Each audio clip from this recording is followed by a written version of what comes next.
Hey guys, what's up? It's me, Hagabai, and before I start the video, I want to apologize for any background noise just ahead of time. Just want to get that out of the way. But welcome to episode 4 of TNA Road to Redemption. And in this episode, we have the Fatal 4-Way in the main event tonight, so that's going to be a pretty cool match. But to open the show, Matt says, today shall be no different. We invite any tag team in the world to come out and challenge House Hardy's broken brilliance. And then the Motor City Machine Guns music hits and they come to the ring, so pretty solid challengers, if you ask me. Pretty solid challengers. One of the best tag teams in the world, so having them come back for even one night's awesome. And Matt says, yes, the Machine Guns from the Motor City. We're ecstatic that you've graced us with your presence. Tonight, you two will be deleted. So, up next, we have the match. And it got a 77. I had this set to my storytelling because I might have ran this one time before and I messed up a couple things, so I had to restart it. So I just decided to make this my storytelling match, and it was worth it. Got a 77. Probably going to be our best match for a long time. But yeah, Matt Hardy gets the pin. They retain over the Machine Guns. Hardy put up an 81. Jeff put up an 73. The other two put up 64, 66. Not bad, really. What were some minuses? Two bonuses for their tag experience. Oh, and chemistry. Okay, that makes sense then. Anything bad? Holding back, don't really know why they held back, but I don't understand what holding back means. I don't understand that at all. If anybody knows, please let me know. Alright, because these are the road agent notes, so it's like no scripted or anything. But yeah, whatever. Okay, so moving on. Random match, one in Dalton Castle on the card, so I put him on the card over Caleb Conley again. Nothing really to say there. And then the King shows up on the screen. And he informs the Impact roster that he has some bad news for anyone who thinks they'll challenge him at Victory Road. So, 2 weeks from now, we will see the debut of the King. Who is it? He's dropping some hints, but it could be anybody at this point. Then in a decent match, Davey Richards and Mike Bennett defeated Eddie Edwards and Eli Drake on 11:52 when Mike Bennett defeated Eli Drake by pinfall with the photo finish after distraction from Maria Kanellis. So Maria costs them the win. Maria distracts Eli Drake to give Davey Richards and Mike Bennett the win. So, none of them had good chemistry teaming, which kind of makes you sad. I was kind of hoping that would come out of this. But, yeah, so some tensions rising between these four men. Obviously, these two got each other's back, and these two, I guess, have each other's back or just have a common goal, so they decided to team up for now. So we're going to see where this goes going into the future. Then EC3 is shown warming up backstage when all of a sudden he's jumped by Drew Galloway, who beats him down and hits him with a future shock and walks away with a smirk on his face. So Drew really doesn't like EC3. For one reason or another, I don't know what it is. Drew just hates him. Do I have EC3 not suited? Good. Just for one reason or another, Drew wants EC3 like dead. So, yeah, EC3 got beat down. We're going to see what EC3 has to say about that. Hopefully sometime soon if he's not dead. Then, in a terrible match, Candice LeRae defeated Rosemary in 6:56 when Rosemary got initially disqualified by spitting green mist in LeRae's face. So, once again, Rosemary gets herself out of the match. Didn't click at all. This was terrible. Yeah, that's no bueno. And then after the match, Dixie Carter comes out and says that she's tired of Rosemary getting disqualified so she doesn't have to finish the match. And she makes a match at Victory Road. Candice LeRae versus Sienna versus Jade versus Rosemary for the Knockouts title. So she can't get disqualified in a Fatal 4-Way. So Rosemary, the odds are looking against her keeping the title, but we'll see what happens in 2 weeks of Victory Road. It's looking like a pretty solid card already, honestly. And then, wow, that's bad. That's actually depressing. Okay, well, Abyss beats Jesse. I don't really want to talk more about this because that actually made me kind of sad. Yep. Alright, and then a hype video plays for the upcoming main event. It'll be Cody versus Aaron Rex versus Drew Galloway versus whoever the fourth man is. And Lashley comes out to the ring, and he's going to be on commentary for the Fatal 4-Way. The first participant to enter is Cody Rhodes, followed by Aaron Rex, and then finally Drew Galloway comes out. And when all three men are in the ring, the lights go out, and it's time for the mystery opponent to be announced.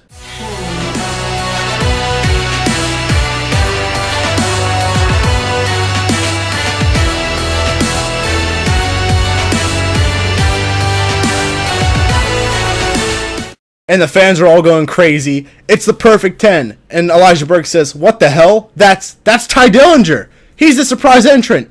Dixie wasn't lying when she said this was a huge signing for Impact Wrestling. He's one of the most well-liked superstars in the world. And you know what? You're damn right he is. Dixie Carter has stolen Ty Dillinger from WWE. That's, honestly, I don't care what anybody says, that's a huge signing. Don't let anybody tell you otherwise. Just because of his charisma, his popularity, he can honestly go in the ring. I think that this was a huge signing and a very, very good signing at that. So the newest member of the Impact roster is the Perfect 10. Obviously, he can't be Ty Dillinger because, you know, if you can't be Cody Rhodes, you can't be Ty Dillinger, so he's just going to be going by the Perfect 10. And in a bout that had good wrestling and a decent reaction from the crowd, Perfect 10 defeated Drew Galloway, Aaron Rex, and Cody in 16:43 when the Perfect 10 defeated Drew Galloway by pinfall with a Hangman's Neckbreaker after EC3 distracts him. Basically what happens is Cody and Aaron Rex are out of the ring, they're knocked out, whatever may have happened to them, and then it's Drew Galloway and the Perfect 10. And while they're about to go at it, EC3's music hits, and Drew Galloway gets furious, starts looking at the Titantron, runs over to the rings, and then the Perfect 10 grabs him and hits him with the tiebreaker, and that's the end of that. So EC3 pretty much cost Drew Galloway the win. The Perfect 10 is our new #1 contender to Lashley's title. And a little side note, all three of these men have history with Cody, just keep that in mind.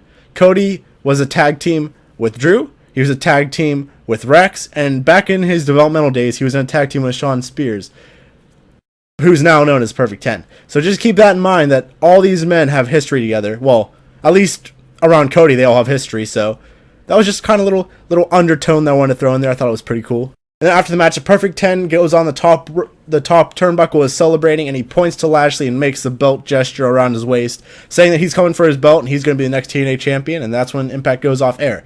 So if you ask me, that was a pretty solid show. 69 plus. 69C plus. Okay, Alex Shelley was used too much. He was in 2 segments. Okay. Alright, so they're gone after... We got him on a one-night deal. So I was looking at alliances. I really might want to do NJPW. I'm kind of 50-50 on it. But for the meantime, I'm going to look ahead and look at what we got going on for our top matches. I think we had our 2 best matches at this event, actually. Look at that. Look at this beauty. Look at this. We had our best event ever. Yep, we had our 2 best matches. That's actually pretty impressive. Do we have any more? We have 2 top 10 so far. Any other ones? Oh, right here. We had 3 of our top 10 matches, so I guess that's pretty cool. Yeah, that's pretty cool. Okay. Anything else cool? I'm assuming that was ours, maybe? I don't know. Oh, there's ours. Wow, that was 5190. That's not that great. Alright, I think... Do I have Victory Road activated? Because that should, that's kind of an issue. I do not. Wow, that's, ooh. Ooh. Gonna take place... Wait, it would be March... Would it be... Yeah, it's February... Wait. I'm trying to think. It would be March 1st on a Sunday. Yeah, okay. Yeah, that's right. Okay. Make it active. Make it a year. Looks about right. Alright, so we got Victory Road activated again. Week 1 March. Yeah, because 1 more week will be that, and then yeah, okay, I got it right. Don't worry. Kind of looking around.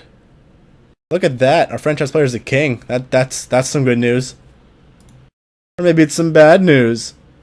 We did sign Paul Heyman. That just happened. I should have probably mentioned that. But we got Paul Heyman. He's going to be our new color commentator. But he has that week before he can actually do something. Showstoppers. Okay. Oh, okay. Ring generals. There's the king. Hey, who's hot? Dalton Castle. Wow. That's not the Perfect 10 somehow. Who's not? Yeah. Oh, that's kind of depressing. Time Decline. Yeah. Hidden Gems. Colt. I was thinking about Colt for the commentary team. I really was. When I was looking at commentators, I was thinking him to put with Paul Heyman might actually be a pretty solid commentating team, in all honesty. Like, I would definitely like to see that. So let me know if you guys want to see Colt Cabana with Paul Heyman as our commentary team. Or maybe even Paul Heyman and Alex Riley, because I actually liked him on commentary. Like, I think that could honestly work, Colt and Paul. I think I might go with that regardless, honestly. I really like that. But you know what? Yeah, I'm just going to go ahead and book Explosion, and then that'll end the episode. So I'll be back to you guys whenever I'm done booking it. Alright guys, here we are with Explosion, and in the first match, Sienna defeats Ali with a cutthroat. So just wanted Sienna to get some momentum going into Victory Road. Even though it's 2 weeks away, she did get a win. She needs it because she's going to be in the Fatal 4-Way against Rosemary, LeRae, and Jade for the title. So just wanted to get her in a match. And I signed 2 local talent. Didn't expect anything to happen here, so just kind of wanted to see what they would put up. Davari, of course, you know who he is. Shane Taylor, he's up and coming. I think he's going to be huge. Well, he is huge, but I think he's going to be like a big name in the next couple of years. So I want to see what he could do.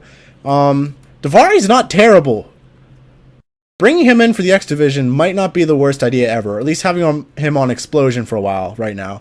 And then just a little hype package showing off the feud between these guys. And then the Helms Dynasty defeat Dalton Castle and DJZ. I love Dalton Castle and DJZ. They have a lot of momentum right now, or at least Dalton Castle does. But Trevor Lee is the X Division champion. And they're both only openers, him and Everett. So I kind of want that to change. So I'm giving them a win over 2 mid-carders. So hopefully that'll boost it up at least a little bit. Maybe get them to lower mid-carder. Then in the main event, EC3 defeats Bram with a sweet meat sizzler. EC3 put up a 69. Bram put up a 52. So that's not terrible. I just wanted EC3 to get momentum. After seeing him on the Who's Not list, I was a little sad. So I had to fix that. Yeah. So I'm just going to fix the couple gimmicks that we have. And then I'm going to end the episode after that. I just want to get you guys' opinion. Let me know if you think I'm doing the right kind of gimmick changes or not. What do we got going on? Oh. Hope that happened. Okay. Yep, Paul Heyman will be here tomorrow. You know what? I'll just go one more day then. And then I'll do all this stuff. Because if he's going to be here, we might as well just have him set up at the commentary. But yeah, let me know what you guys think about Colt Cabana being the other commentator. Because I don't think that's a terrible idea. I really don't. There's going to be no commentary, like, chemistry, probably. So that kind of sucks. But I'm going to have to put up with it because it's Paul damn Heyman. Bleh. I think he would be better than the Pope. But then, I think the Pope... What's his color? There we go. Okay, yeah, he would be better than Josh Matthews, and then him for announcing. Okay. Let's go with that one. So it'll be Paul Heyman. Then it'll be Paul Heyman, and then Paul Heyman. Yeah, okay. So we got that fixed up. So Adequate's not bad. So we got Paul Heyman from WWE, just like we got the Perfect 10. So those are two pretty solid pickups. So who needs done? Matt and Bram. Okay, so he's a face. Wait. Oh, he doesn't have the requirements. Okay, that's kind of depressing. Let's go with face gimmicks. What would be good? I'm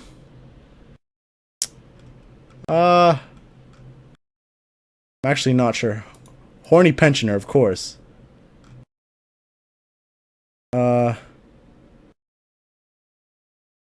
This is actually tough. No, I wish it was psychotic. This is actually tough. I really don't know what it would be. I guess I could go with the charismatic enigma. I don't know.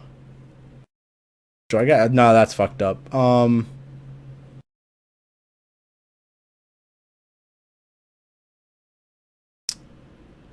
Maybe fun babyface. If you guys have a better gimmick, please let me know, because that's definitely not going to be the best one. Heel. What would he be? What would he be? Knockout artist, maybe? Go with that. Okay, so we changed those two. EC3, DJZ, and Davey Richards. Alright. He is a face. Let's do face.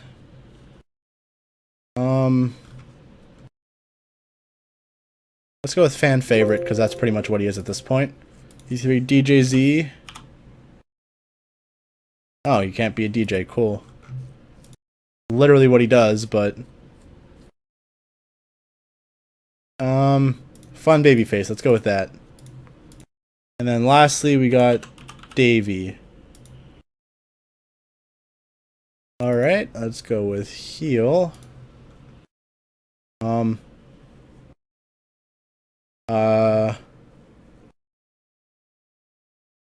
Let's go with degenerate. Why not? Alright, so we got all those fixed, so it's actually a lot done. Yeah, then that's gonna be where I end the episode. Oh shit, no, one more question. Should I just divide us into 2 brands? have us as the Impact roster, and then the Explosion roster, which is kind of people who I'm trying to develop more. And then the guys who aren't Impact are actually ready to be on Impact. Like, they can still appear on Explosion, but not really as often. I think that's what I'm going to do, because then I could sign a couple more people to have them on Explosion exclusively, because some guys that we have... Let me do a quick auto push, actually. Let's see if we got anybody changed. Alright, so they're still openers, which is kind of sad. So guys like Marsh Rocket, guys like Grado, maybe even like Kingston, O'Shea, Conley, even like Sutter, I should keep them on Explosion and stuff. Like some of the women like Allie, Laurel Van Ness, maybe even like Brooke. Just keep them there so they can kind of develop more, and that could always sign a couple more talents like Davari or like Shane Taylor or anything like that. Just let me know what you guys think about that. And now I'm going to end the episode. I hope you all had a great time watching. Any suggestions, leave them down below. Who do you think the King's going to be? Who should the Hardys face next time? I don't know if it'll be next week, but at Victory Road at least, who should the Hardys face? Because it should be a bigger opponent if it's Victory Road. So yeah, just let me know what you guys think. Any suggestions you have. I love you all so much. Have a great day.